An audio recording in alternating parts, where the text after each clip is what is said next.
On day 9, Deborah and I got up early so we could walk over to the Old City. Deborah wanted to see the Church of the Holy Sepulchre when it wasn't so busy, and on the way back I stopped at St. George's Cathedral. As usual, this early in the morning, Jerusalem is just waking up. Let's walk through the city and look.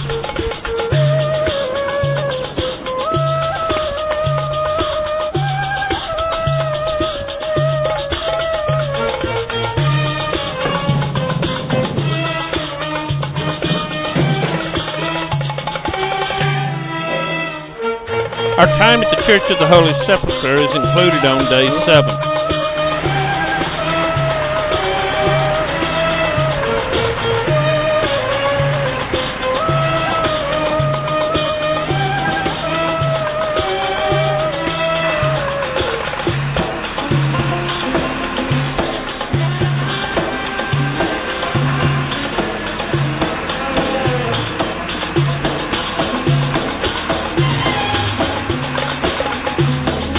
Deborah harassing cats in Jerusalem.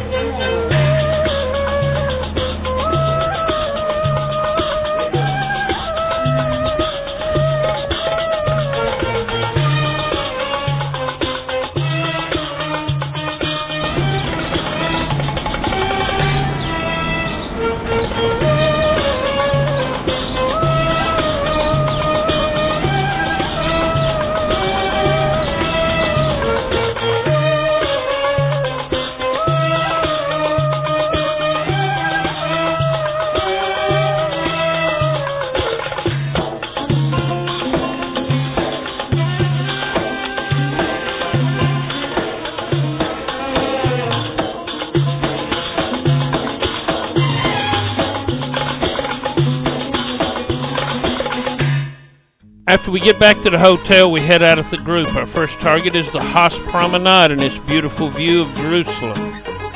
Then we head over to the Pool of Siloam that has just recently been found. Then we head to the Garden Tomb for communion before heading back to the hotel. This will be the last time we have Mike with us. But here it's nice combination because we can see Mount of Olives, the city of David where we're going now, to the lower part, Mount Zion, and of course the Temple Mount. But it's nice also to remember since we are here. This is a great place to see Jerusalem from the south. Mount Zion, St. James Cathedral, the Herodium, and also the aqueduct to the Temple Mount ran through here, and great photo op area also. Then we headed over the Pool of Siloam with Silwan, the Arab village just up from it, and a beautiful view of it. Also, it's interesting, right up there on the hill is St. Peter and Gallicantu, where we were before. You can see the relationship. Finding of this Pool of Siloam was an accident, as often happens in Jerusalem. They were digging up the sewer, and they found these steps. Dug further and found more. Actually, the pool looked like this, but only this much has been excavated so far. And you can see the sewer there behind us.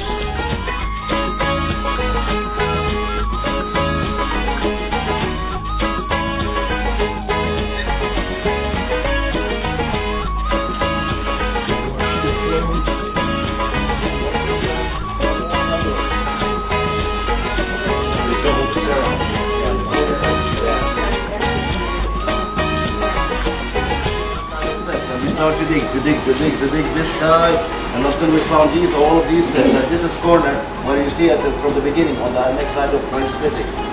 So this is the original pool from the time of King Hezekiah, which is 700 BC. But what happened with this pool?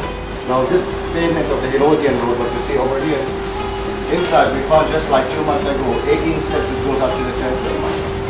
Because you know, these are the original Herodian roads that we used to go up.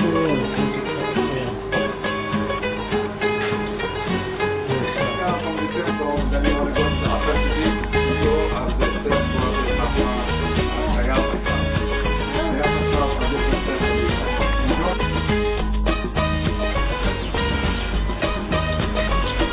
And then we drive through hell, well at least Gehenna, the Hinnon Valley.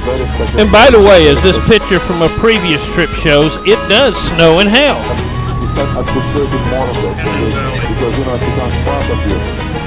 to go back to the Bible.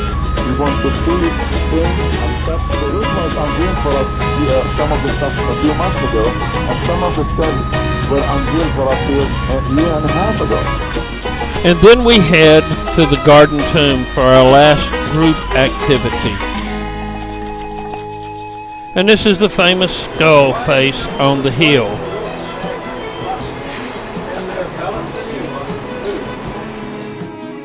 We have to understand, though, it hasn't always been there. As you can see from this picture, this is what it looked like when Gordon picked it out. This is actually the picture from Gordon's drawings. If you put a skeleton over the Temple Mount, put its hips at the Dome of the Rock, stuck its legs down the City of David, then proportionately the skull would rest on this place. And that's how he picked it, not because it looked like a skull. Here also is a tomb that they say might have been Jesus's.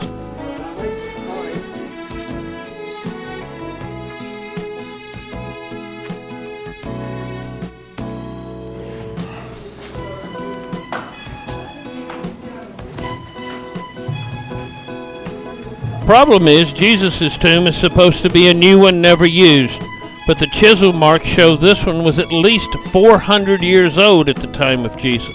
Archaeologists agree that this is a 4th century tomb. In fact, it's in a line of 4th century tombs in St. Etienne, and is actually a fairly small tomb, as you can see from this diagram. The tombs of that time period would have laid people on benches to rot and then stuck their bones in a bone chamber underneath the bench. Compare this to a 1st century tomb. Let's look at the Tomb of the Kings built by Queen Abilene, a contemporary of Jesus. As you can see here, you would have a low bench for preparation, not the high bench, and you always had coquines in the 1st century where you would stick the body back in. These do not exist in the Garden Tomb. As you can see here, the broken places for the slab that would have been on top.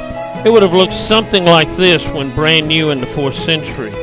Also, the rolling stone trough in front rolls away from the door, not to it. You wouldn't have been able to keep the door there. A real rolling stone would be in a trough rolling toward the door and have a stone to keep it from falling over in an earthquake like this one does. If there's nothing authentic here, why do we even bother to come and touch? It's because it is a quiet tomb, and after all, he's not here anyway, he's risen. And it's a beautiful garden where we can celebrate communion and remember Jesus in a quiet, peaceful place.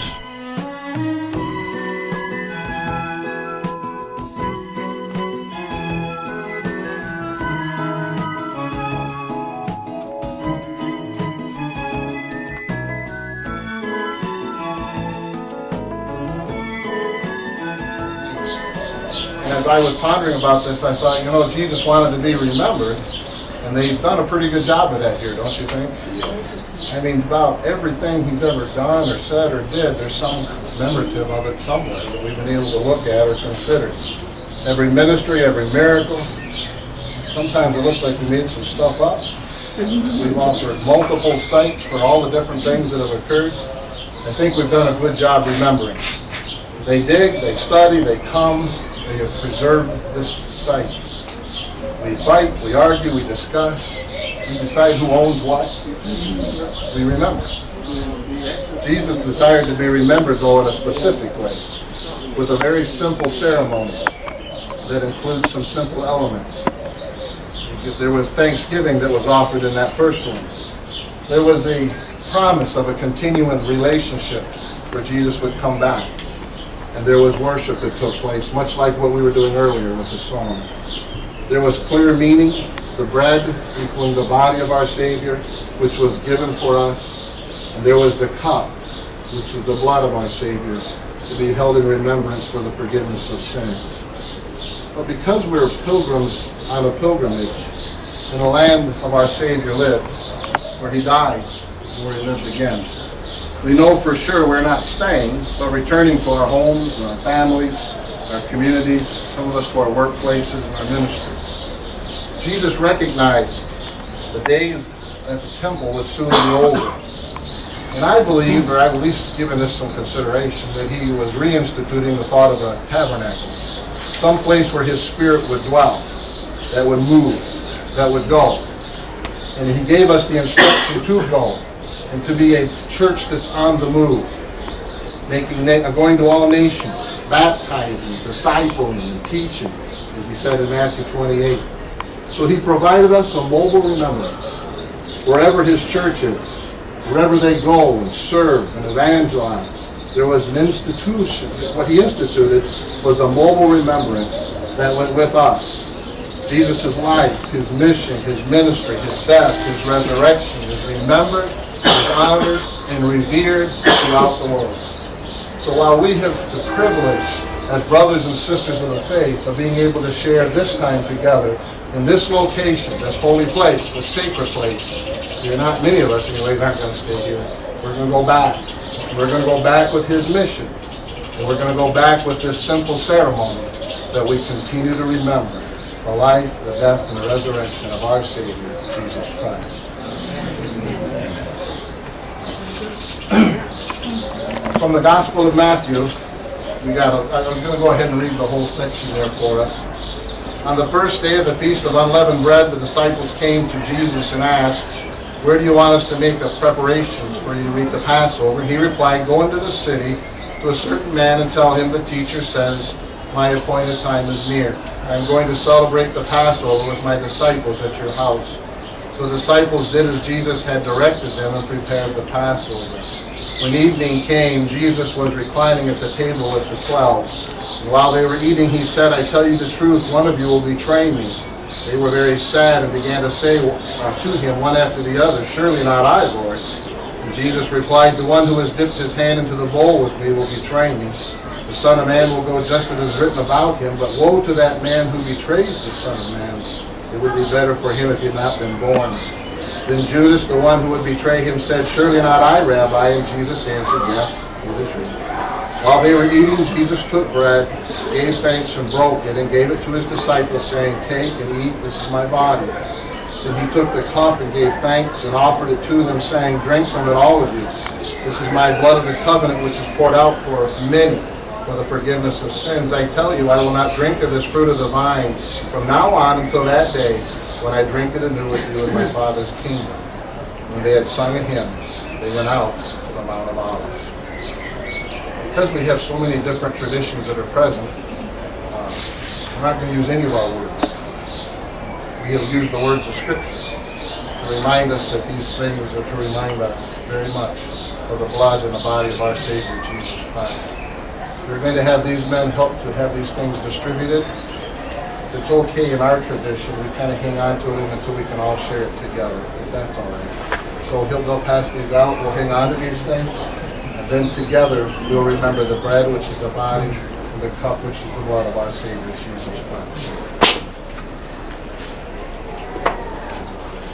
We're each going to pass a tray that has the cup and the bread, so take a piece of bread and a cup. And then it is grape juice. And the cup is yours to keep after our service today.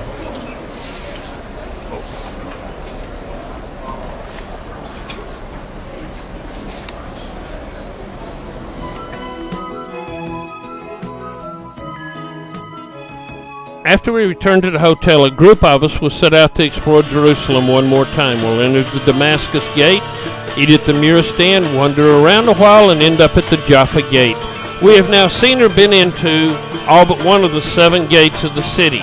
The Jaffa Gate we're at now, the Damascus Gate, the St. Stephen's Gate, the Dung Gate that we go into the Western Wall at, Mount Zion Gate that we have gone out to Mount Zion, Herod's Gate we saw early, and the New Gate which we have not seen yet. After the Jaffa Gate, the rest of the group will head back as I continue exploring.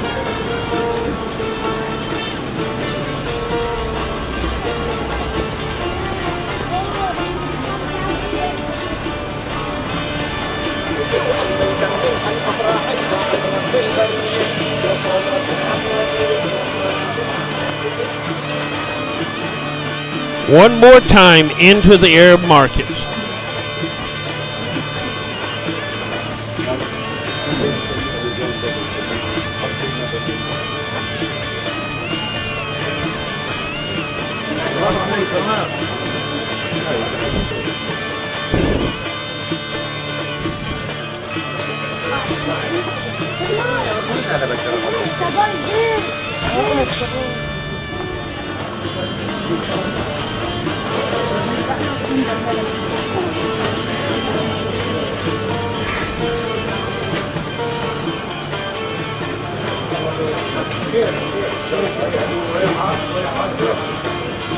As we look down these stores, you can see how long and thin they are for shopping.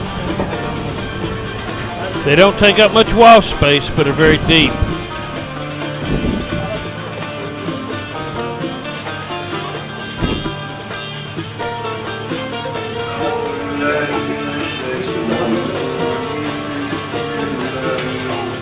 For most of us, this is definitely a shopping expedition.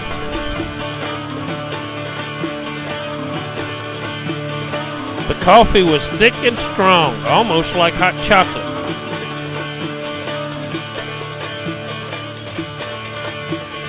Along the way, we see a mosque and look inside, see the prayer niche they pray to Mecca to.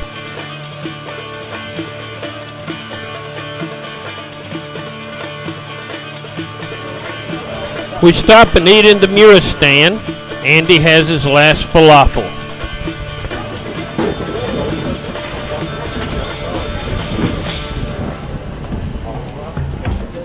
Note the tower on a chain acting as a foot brake to slow him down. And then off for more shopping.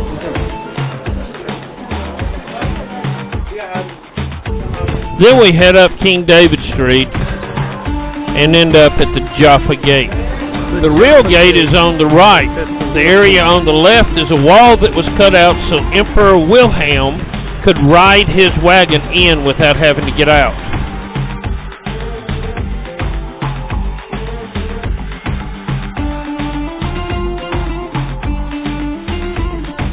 As you can see from this aerial picture, there's the Tower of David and there's the Jaffa Gate, and in between is the hole they cut in the wall. You can see all sorts of people here, even American tourists, soldiers, priests and nuns, schoolgirls,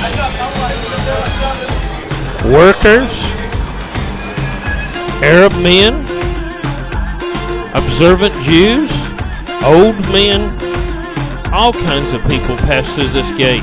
It was pretty hot this day, 94 degrees in the shade. As the rest head back to the hotel, I'll head out on my own. I'll go see the Israelite Tower, the Protestant Cemetery on Mount Zion, backtrack and go down the Via Dolorosa to the Chapel of Condemnation and the Chapel of Flagellation, see the Cave of Betrayal and the Tomb of Mary, go up the Mount of Olives and see Paternoster, come down and go around the old city.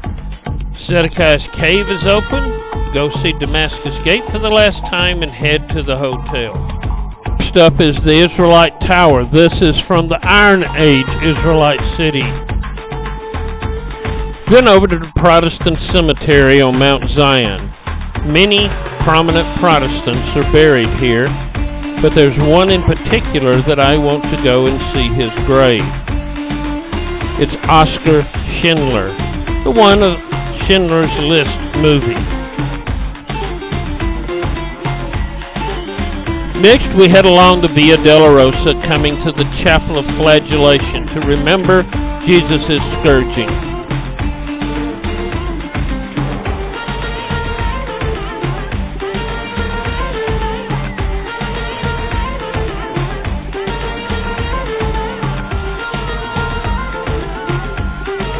The ceiling has a crown of thorns painted on it. Then next door to the Chapel of Condemnation, where Jesus was condemned and given the cross. Those stones on the floor are the same continuation of those we saw in the Sisters of Zion convent. Next we head out to St. Stephen's Church, marking the traditional place for the stoning of Stephen.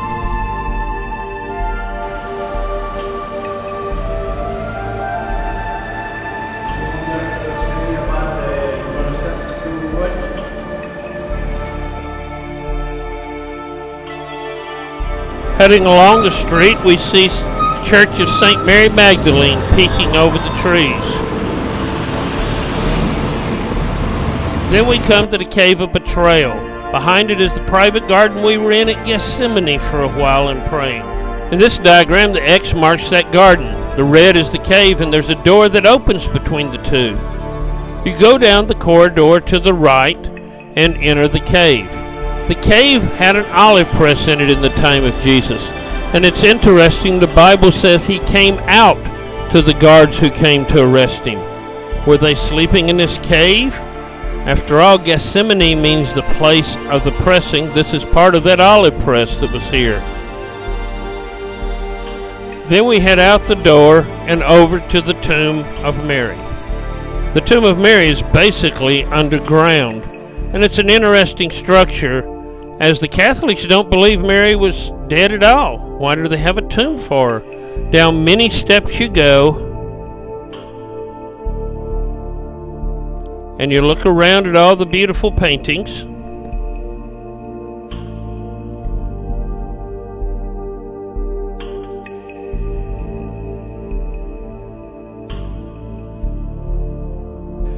And then we head into the tomb itself, a very small structure, encased in marble, and a stone where she might have been laid.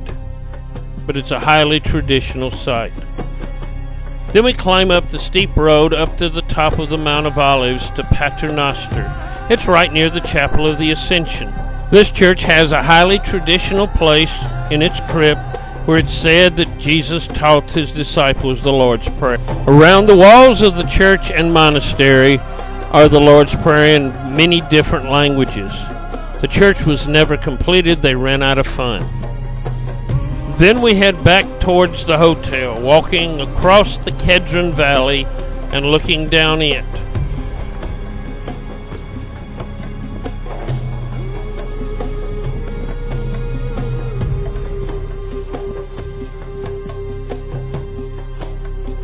Over there on Mount Scopus, that's part of the Hebrew University.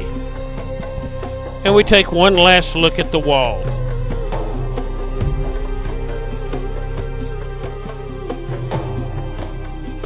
As I walk along, something new has happened. Zedekiah's cave is open. This is a rock quarry underneath the old city where they took most of the stone for the temple.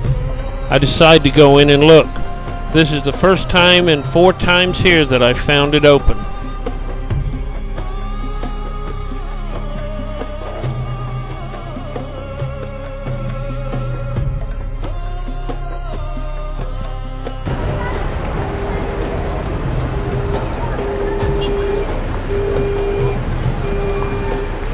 Drink seller is selling various drinks. He doesn't have his urn on his back this time.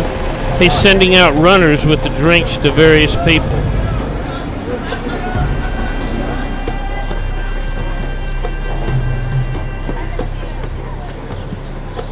And then it's time to say goodbye to the Damascus Gate area, head to the hotel, and get ready to go home. This is Andy and Ma's old room right here. And they're up here taking pictures of me in the cool of the day while I'm coming back home. Last trip in Israel, we'll head out the opposite way from Jericho and head to the airport. It'll be almost dark when we leave.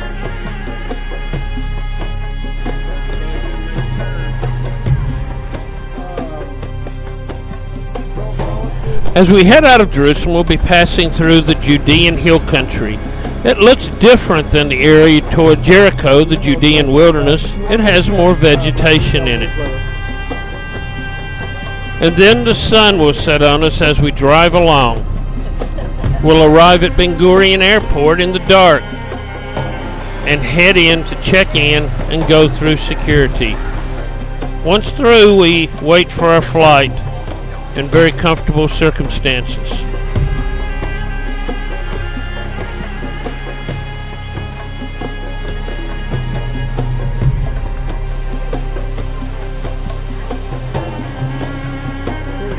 So how much territory have we covered? This map will show you all the places we've been in the last 7 days. As you can see, we've covered a big chunk of central Israel. But there's still so much more to see the next time. As you can see from this, we'll start boarding a few minutes before midnight and take off 40 minutes later. Day 9 will come to an end sometime over the Mediterranean.